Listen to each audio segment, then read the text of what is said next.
RCR, la red que comunica y une al Perú.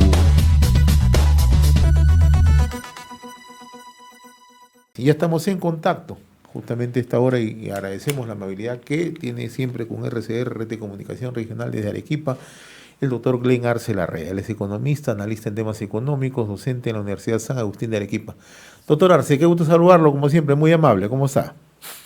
Muy buenos días, muy amable a ustedes. Bien, el gobierno el fin de semana anunció, ¿no?, que se va a hacer entrega a las familias en situación de pobreza y pobreza extrema de un bono, ¿no?, mínimo a las familias de 700 soles, ¿no?, mediante lo que se denomina la iniciativa Yanapay Perú, ¿no? Es lo más conveniente, lo más oportuno en estas circunstancias, porque también ya anteriormente yo mencionaba, se ha hecho entrega en el gobierno de Martín Vizcarra en dos oportunidades y también en el gobierno de Francisco Sagasti, ¿no? Una primera opinión sobre este particular, por favor. Bueno, en principio, cuando se inició el aislamiento y que si quisiéramos que se cumpliera y nada, la gente pues se quedara en casa y no buscara el contagio, era importantísimo estos bonos. Pero en las actuales circunstancias ya había una cierta reactivación, la gente está saliendo ya con los protocolos, algunos, ¿no? Eh, ya no es dable esta medida. El desembolso que va a requerir es bastante considerable. El Estado tiene que buscar una fuente de financiamiento, lo cual habría que ver cómo lo va a realizar. Y lo que necesita nuestro país en este instante no es un apoyo de corto plazo, sino generación de empleo. A lo que hasta el día de hoy es más de 1.800.000 personas que están desempleadas y necesitamos generar un empleo suficiente para otorgárselos. O sea, no necesitamos un solo bono por un instante, sino una generación de ingresos constante a todo el país. Más aún, tenemos una situación de mucha incertidumbre que ha llevado a que el tipo de cambio lleve a niveles, pues, increíbles, ¿no? O sea, ¿por qué? Porque con un nivel de exportaciones que ha crecido fuertemente en nuestro país por los precios de los minerales, esto haría que el dólar en condiciones normales no debería estar en estos niveles, sino quizás en 3.60. Entonces, en una incertidumbre como estamos viviendo, requerimos urgentemente que haya más inversión pública, que se concreten las medidas que van a dar, cuál va a ser la hoja de ruta de este gobierno, para así dar tranquilidad a los mercados y retornar a una tranquilidad y que podamos poder convivir todos, ¿no? Hoy día, hasta el ama de casa no sabe cuánto le va a costar el kilo de pollo mañana, no sabe cuánto le va a costar las papas, las verduras. ¿Por qué? Porque esta es una constante incertidumbre. Y este bono que se da simplemente es un atenuante. Lo que realmente se requiere hoy día es generación de empleo. Ahora, naturalmente, dar este bono significa tener posibilidades de ingreso, ¿no?, en la caja fiscal, ¿no? ¿Tenemos en este momento esa posibilidad o es que vamos a ir generando condiciones y sobre todo, si no hacemos lo que usted mencionaba hace un momento, ¿no?, reactivamos la economía urgente y generamos empleo? En definitiva, este círculo vicioso de los bonos puede convertirse en una espiral que nos puede rebotar a todos, ¿no? Así es. Bueno, los ingresos han sido estables, ha subido un pequeño tramo, pero ha sido generado por los precios de los minerales. Otra vez dependemos del sector minero. Y estos recursos que están ingresando a la caja fiscal hay que administrarlos adecuadamente, no gastarlos de un solo golpe, ¿no? Y necesitamos que reactive la economía el Estado. Necesitamos mayor inversión. Los recursos hoy día los tenemos, podemos enfrentarlo, pero en algún momento vamos a tener que tocar la puerta a los mercados financieros internacionales. Y tenemos ahí un problema muy fuerte. Ya Fitch, Moody's han dado señales de alerta que posiblemente baje nuestra calificación de riesgo, con lo cual la tasa de interés en la cual podríamos conseguir fondos sería más alta. Y eso sería un terrible perjuicio a toda nuestra patria. O sea, eso nos llevaría a unos niveles que realmente podríamos estar con una crisis más aguda a la que hoy día estamos, ¿no? Ahora, ¿qué medidas complementarias se pueden aplicar aparte de los bonos, ¿no? Y que vaya de la mano justamente con el crecimiento económico, que vaya de la mano con la reactivación, ¿no? ¿Qué medidas ingeniosas de innovación se pueden hacer en estas circunstancias, ¿no? Porque tampoco se puede obviar que hay poblaciones que están en una situación bastante complicada, ¿no? Así es. Básicamente es comenzar a hacer todas las obras de infraestructura que tiene el Estado pendientes.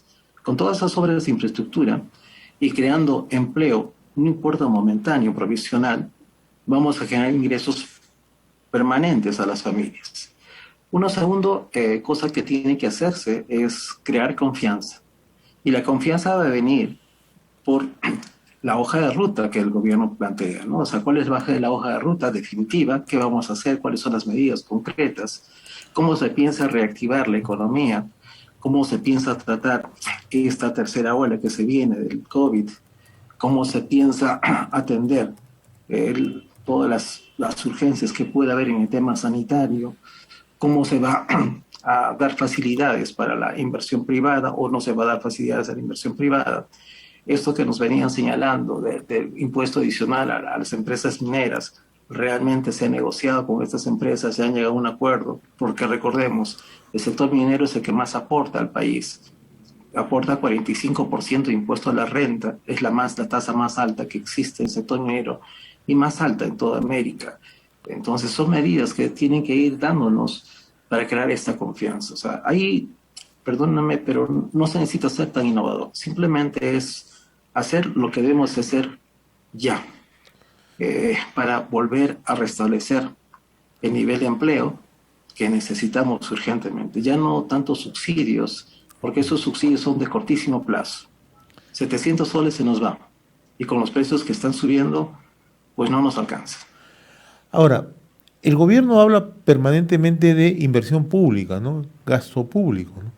Pero la agenda pendiente está justamente cómo logramos que venga inversión privada, la gran inversión, ¿no? Que es la que mueve la palanca, ¿no? Y sobre todo con proyectos que tenemos a la mano, ¿no? Proyectos en minería, ¿no? Aprovechando el ciclo virtuoso que en estos momentos tiene el cobre, por citarlo de manera particular, ¿no? Sí, sería interesante que comencemos a explotar aquellos proyectos que los tenemos ahí paralizados. Eso nos generaría un crecimiento de la inversión privada fuertemente y por ende una generación de empleo extraordinaria que la necesitamos, ¿no? Lo único que hay que pedir al sector minero que sea responsable en inversión, que cuide el ambiente y que creo que lo pueda realizar y lo está realizando, ¿no? Lo que pasa es que hay muchos intereses políticos detrás de ello que impiden o existe una ceguera al respecto, ¿no? Cuando realmente nuestro país requiere con urgencia inversión privada. Ahora, el otro aspecto es que no es la primera vez que se están entregando bonos en esta emergencia frente al COVID o la COVID-19, ¿no? Ya hemos citado que desde hace 2 años, hace 18 meses, se están entregando, creo, 3 etapas de bonos, creo, si no me equivoco. Esta sería la cuarta vez que se entrega bonos, ¿no? Pero, ¿se ha focalizado bien esta entrega? Porque hasta el momento no tenemos con certeza si la gente que resultó beneficiada o que estuvo en el padrón lo recibió o no lo recibió. Bueno, no existe una información al respecto del efecto multiplicador que tuvo, ¿no? Pero las circunstancias, por repetir, son diferentes. Cuando inició esta entrega de bonos, estamos en un tema de aislamiento y el objetivo era que la gente no salga de casa. Y para que no salga de casa teníamos que darle el ingreso necesario para que pueda enfrentar esta crisis sanitaria. Hoy día, la mayoría de la población ya está cumpliendo con sus labores presenciales y tenemos que seguir en ese paso para reactivarlo. Pero mucha de esa gente que quedó desempleada sale a buscarse ingresos en un mercado informal y lo que necesitamos es generar ese empleo, primero temporales y después permanentes. El empleo temporal lo va a hacer la inversión pública y el empleo permanente lo va a dar la inversión privada. Para que esto se dé, es forzoso, se tiene que generar mayores niveles de confianza y que los inversionistas vuelvan a retornar a nuestro país. Estamos dialogando con el doctor Glenn Arce Larrea, economista y docente de la Universidad San Agustín en Arequipa, ¿no? Ahora, usted también mencionaba, ¿no?, que estamos frente a una situación bastante complicada la elevación permanente de los precios, el alza del dólar, ¿no? Y que sin lugar a dudas se ve en la canasta del día a día. Hace unos días el presidente, el último viernes, en una presentación pública, indicó que en la presente semana van a haber sorpresas y muchos barajan una serie de posibilidades. Una de ellas es el subsidio, otros hablan, ¿no?, de que el presidente estaría por aplicar la política de control de precios. Actual ministro se ha esforzado a decir que no va a haber control de precios, ¿no? Pero no se descarta de una otra manera el subsidio, etcétera, etcétera, ¿no? ¿Qué es lo más aconsejable en estas circunstancias? Control de precios, nada que ver. El control de precios genera mercados negros, genera una distorsión y brechas que va a ser difíciles de cubrir, y vamos a vivir lo que pasó en los años 80, una inflación bastante fuerte.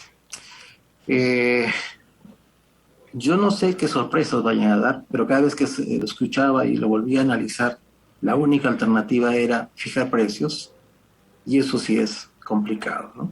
Lo que se tiene que hacer para retomar la confianza es que nos señalen la hoja de ruta. ¿Qué van a hacer? Realmente el día 26 que se presenta al Congreso, yo espero escuchar un planteamiento serio, concreto, de medidas que estimulen la confianza de los inversionistas.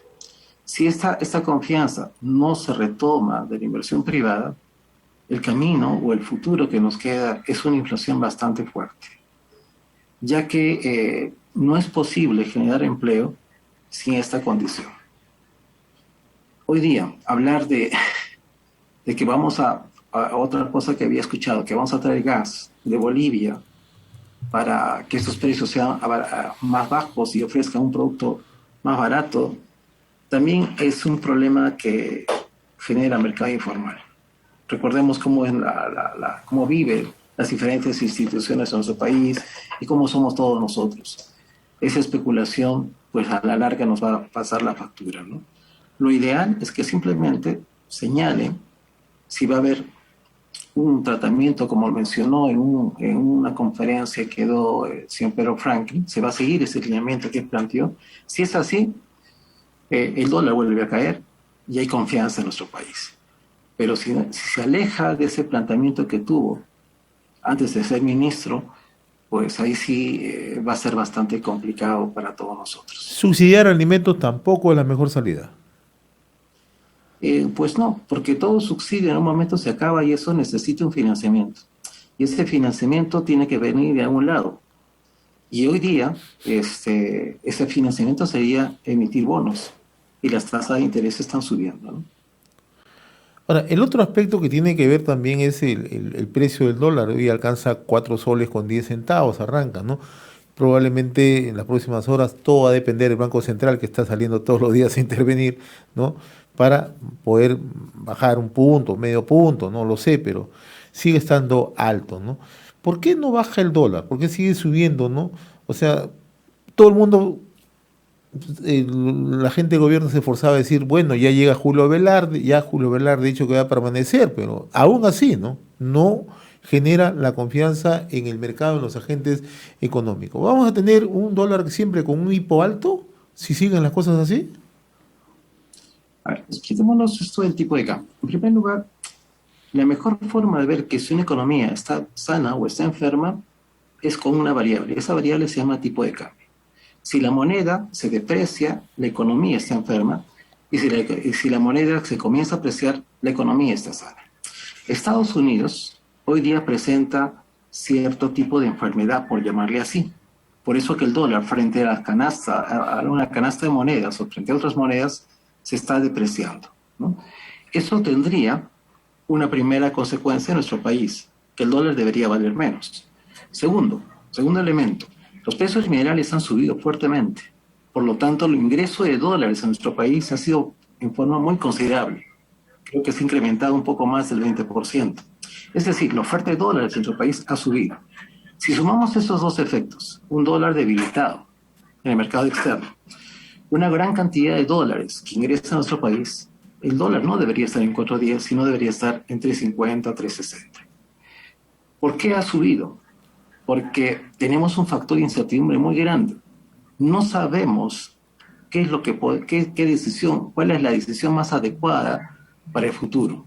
Y eso no se puede tomar fácilmente porque no conocemos hasta el día de hoy cuál es la hoja de ruta del gobierno.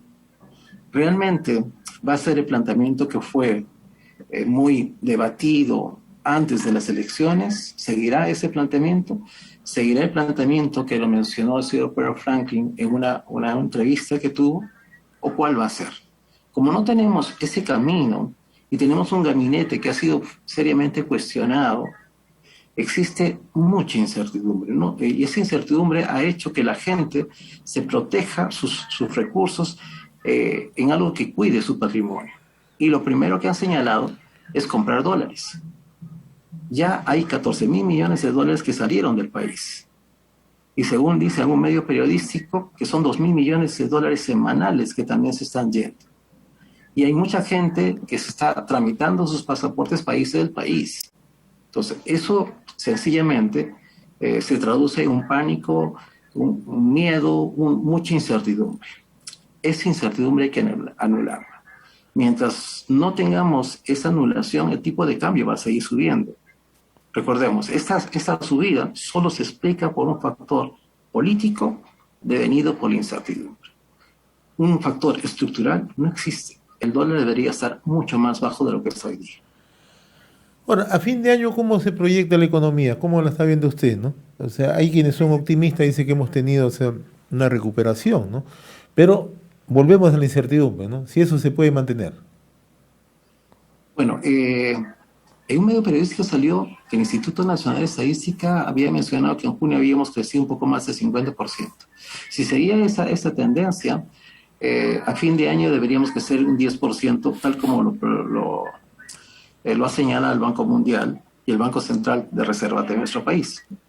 Pero con este factor de incertidumbre, habría que ver las estadísticas de julio y agosto, puede que no crezcamos tanto. Este crecimiento no se debe a medidas, sino simplemente a que la economía siga reactivando, ¿no? La gente ya salió a retomar sus funciones, sus actividades, y eso ha hecho que la economía salga. Y también un factor que ha jugado muy fuerte es el sector minería, ¿no? Entonces eso ha posibilitado que crezca. Pero si seguimos en ese factor de incertidumbre, quizás no lleguemos a ese 10%, sino menos, ¿no? Quizás un 8%, como lo señalan algunas instituciones financieras ya que han hecho sus pronósticos. ¿Cómo usted mira la paradoja, o no sé si el asombro, no sé cómo detallarlo, ¿no? Que en una situación mundial tan expectante como es el precio del cobre, y nosotros teniendo una posición también privilegiada como productores de cobre, no podamos aprovechar, ¿no? O sea, imaginemos un escenario que el gobierno dice, vamos a abrir, ¿no?, la inversión privada. ¿Cuál sería el efecto que tendría para nuestra economía? Bueno, si hay un panorama en el cual una incertidumbre, una confianza bastante grande, la inversión retornaría. Bien. Y lo que usted acaba de señalar, tenemos tanta riqueza, y esa riqueza la tenemos ahí en nuestra tierra, y deberíamos explotarla. Esa riqueza está para poder generar ingresos y ayudar sobre todo a solucionar el problema de la pobreza que tenemos y que se ha incrementado en estos días. Debería darse las posibilidades de que estos proyectos comiencen a retomarse, cuidando siempre el ambiente y dándole normas ambientales bastante severas para que esto no cree ningún problema ambiental en nuestro país.